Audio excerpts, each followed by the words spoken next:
Life is all about experiences. The quality of your life depends on that how you experience your life, nothing else.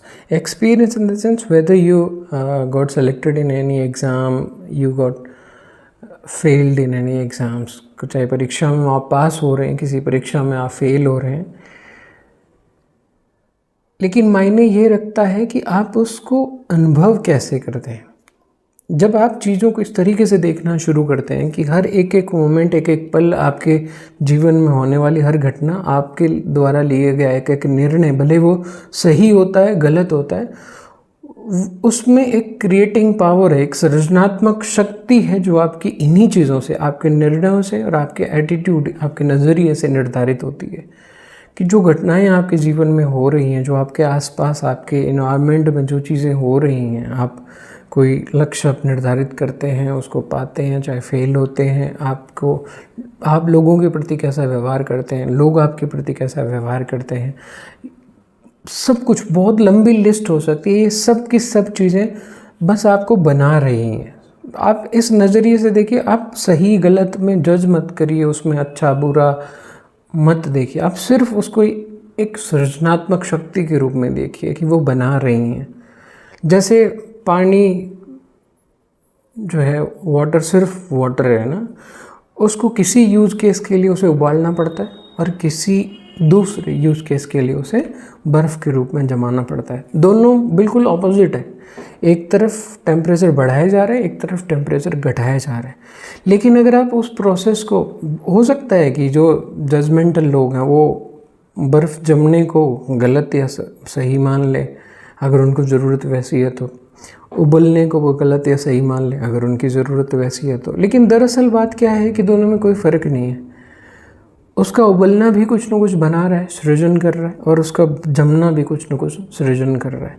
इसी तरीके से हमारे जीवन में होने वाली घटनाओं को भी अगर हम देखें कि चाहे कुछ भी हो रहा है, हम हार रहे हैं, जीत रहे हैं, इज्जत हो रही है, बेइज्जती हो रही है, आपको कोई अच्छा कह रहा है, आपकी कोई तारीफ़ कर रहा है, आपकी कोई बुराई कर रहा है, हर एक एक इंसिडेंट बस आपको बना रहा है। आप अपने बनने की उस प्रक्रिया को देखिए, आपको झलक दिखने लग जाएगी अपने आप, अपने फ्यूचर सेल्फ की।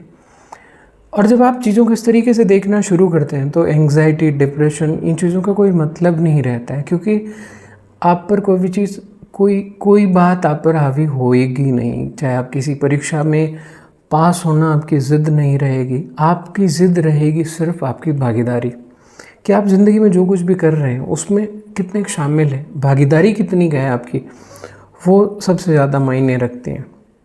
अगर आप एग्ज़ाम दे रहे हैं अभी, जैसे सीजल का एग्ज़ाम है अभी 1 महीने बाद, अगर आप ये ज़िद रखेंगे कि आपका पास, हर हालत में आपका पास, आप पास हो, आपका रिज़ल्ट अच्छा आना चाहिए, आपके स्कोर अच्छे आने चाहिए, और ये ज़िद आएगी तो आप में एक एंग्जाइटी आ जाएगी, सेंस ऑफ एंग्जाइटी। जबकि असल बात ये है कि परीक्षा में पास होना या फेल होना, आपको आज सच में नहीं पता है कि आपके लिए क्या बढ़िया है। फेल होने से आप ज़्यादा बेहतर बन पाओगे या पास होने से बन पाओगे, आपको बिल्कुल आइडिया नहीं है। बट अगर आप इस बात पे यकीन कर लेते हैं कि फ़ेल होना और पास होना दोनों सेम चीज़ है, उसमें कोई फ़र्क नहीं है, अगर मैं फ़ेल होऊंगा तो भी मैं कुछ बनूंगा, और अगर मैं पास होऊंगा तो भी मैं कुछ बनूंगा, और मेरा फ़र्ज़ बनता है कि उस बनने की प्रक्रिया में मैं शामिल रहूं। That's it. मतलब क्या है कि आप अभी जो कर सकते हो ना, आप उस पर फोकस करिए, अपने सब्जेक्ट्स को सीखने पर फोकस करिए, और आपके सीखने, उस पढ़ाई का जो रिज़ल्ट है वो क्या रहेगा, उस चीज़ के बारे में अभी इतना ज़्यादा मत सोचिए। जिद मत करिए इस बात की कि आपको हर हालत में यही रिज़ल्ट चाहिए, क्योंकि आपको बिल्कुल आइडिया नहीं है कि क्या चीज़ है।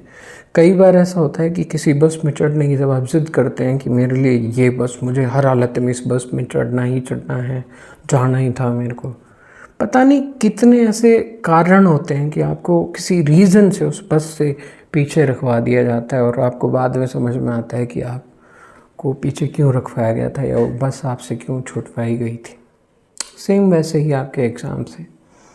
तो लाइटली लीजिए चीज़ों को, आराम से जो आप कर सकते हो बस वो करते रहिए, बिंदास रहिए एकदम, और अपने बनने की प्रोसेस पर यकीन रखिए। नेचर आपको बिल्ड कर रही है, क्रिएट कर रही है, सृजन हो रहा है आपके फ्यूचर सेल्फ का। बस उस प्रक्रिया में उसको अनुभव करिए, उस प्रोसेस को। Thank you.